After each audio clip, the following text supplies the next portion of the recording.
So, Rooster Pave, we are here to ask you about something you guys may have never talked about before. You released, since 1990, back in 1990, you released, let me think about it. What was that album called again? Hatred of the Fifth Kind? Yes, Hatred of the Fifth Kind. And now you under the same recording into the same recording studio you put out To Follow and To Not Follow 2 years prior to this, correct? In 98? That is correct, Garn. Could you tell us, maybe explain this album to us? Out of the 14 tracks that are on it, just give a brief rundown of it. Well, first of all, Garn, we're going to say we're in a tough spot 2 years ago, and we kind of still are, because of Rubicon not giving us the space that we rightfully deserve, to put it that way. The album's called To Follow and To Not Follow as a way to express our kind of, not only our hate, but our disliking of Rubicon and the way they do things. The 14 tracks that are on this album weren't meant to be anything special or not.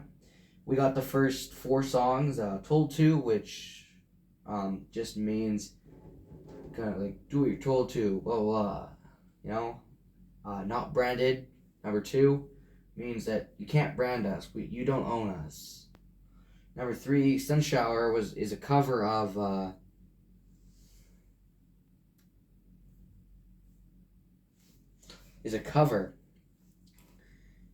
from a Sheriff Sun cover, which we feel that we get a sun. We need a sun shower. We need to be happy sometimes. Whipping Iron is the most aggressive version of Forge of Iron from the first record, Dear First Impressions. Whipping Iron was interesting, to say the least. I think that probably was my favorite song out of the 14. Then we got tracks 5 through 8. We have Repossessed at 5, which means we feel we got that strength to fight against something that's not right. 6, trying my darnest means like we're just trying our best to not, literally go insane or kill ourselves, 7, Options, meaning that we have options. There are other options. There are options in life, and sometimes you gotta choose. You gotta choose them, and sometimes you're not given any options. That's what that's about. Tenfold, track number 8, means that that our anger, that's how far, in this case, we exaggerate our anger towards Rubicon. We did, because they blindsided us. They stabbed us in the back. We weren't aware of it. Tracks 9 through 14 were washed away at number 9, where we feel that we're slowly trying to wash away all the blood the metaphorical blood that's on our hands from all these controversies and stuff. 10, Dwindle Out of Control. Sometimes I mainly thought of that. I was the first one to kind of think of it, and the other 3 caught on, or the other 4 caught on. Odysseus wasn't really around much during the recording of this album, because he wasn't, I guess. His life, his choices, whatever. But anyways, we all wrote it, and it's basically about, sometimes you feel like your mind spirals out of control because you can't control certain things. For Forevermore, number 11, means that we will for forevermore always remember these things in our minds, but we can't let it hurt us. 12, Tuesday, August 17th, I think is a I don't know. I don't remember this track as well because I must have not been present. Like my mind wasn't fully present, and I don't think I was drinking at the time when we recorded it. But I think it was about me, Carrie, and Merrick's suppressed memories of that house explosion. Back in 1982. I think. I don't know. Tracks 13 and 14. 13, Millennium Hazards. Just, we felt like we were just being attacked coming into the new millennium here. And we wrote Millennium Hazards as a 2-year predate to the big switch of this millennium change and whatnot, and people are losing their minds. And remember going to the grocery store one day last year, and so it's some must have been homeless. How unfortunate, yes, but he just broke down in front of, he just mentally broke down in front of the milk aisle, and he just started throwing milk and juice and yogurt everywhere, and because the world's gonna end. I'm still alive, so I think we're good. And lastly, engraving means that it was really just engraving.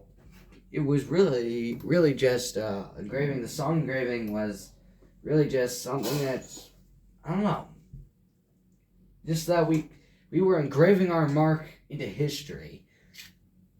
Aside from that, I think the main part of that I liked for that last song off of that was this.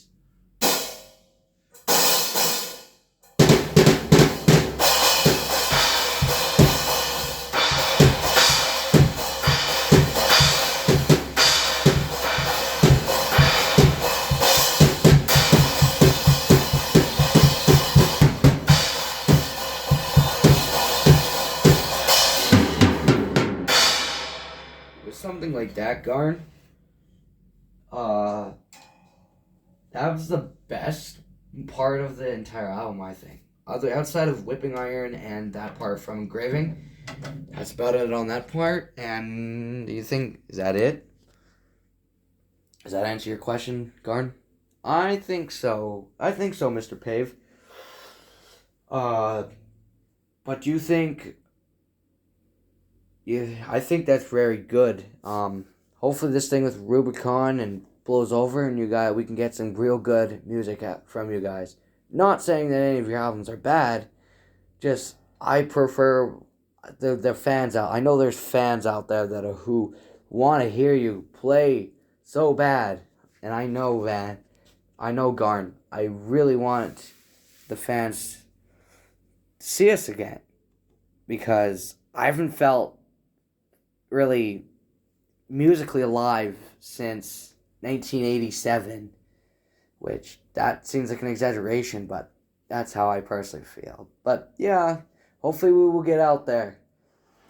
I can promise you though, and the fans who are listening to this, if they do find this, there will be 2 shows. There will be 2 definitely confirmed shows.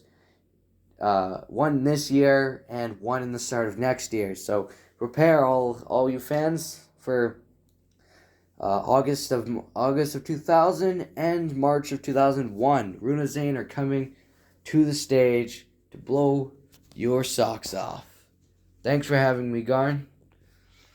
Thank you, Rooster Pave, for making these questions.